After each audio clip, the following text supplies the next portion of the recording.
Kakaibang pakwan nga yan mga kamangyan kasi tingnan nyo naman yung punong-puno ng prutas sa loob. So, tikman natin. Ayan, meron na naman tayong pagkalaki-laking pakwan. So, ayan, napakuluan lang natin itong gulaman. Dapat yung white, yung asukal. At tabi natin yan, kakainin natin mamaya. Maglalagay tayo ng grapes, orange, ayan.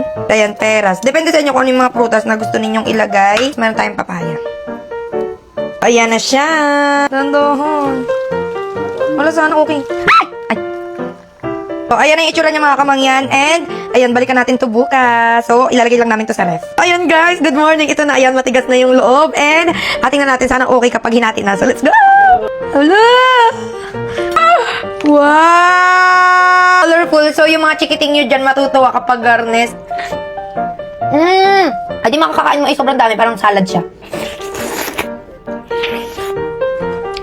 May mga chikiting kayo diyan and gusto nyo pakainin ng maraming prutas, ganito yung gawin ninyo. Kailangan healthy. Wow, healthy. So, hindi lang yung ating mga chikiting. Dapat tayo din. Papakita ko sa inyo na inainom ko dito para talagang healthy. Wow, healthy. So, ayan. Ito yung mga kamangyan. Lagi ko itong napakita sa inyo yung Power Cell Herbal Capsule. Pansin ko na hindi kami mabilis mapagod. Parang feeling mo kompleto lagi yung tulog mo. Hindi na mabilis magkasakit lalo kapag ang dami namin gawain. Dati kasi kapag sunod-sunod yung work, ang bilis ko lagnatin, magkasipon, ganyan. So, ayan. Ito, napapalakas yung immune system. Super ganda and itry nyo rin to. For the go!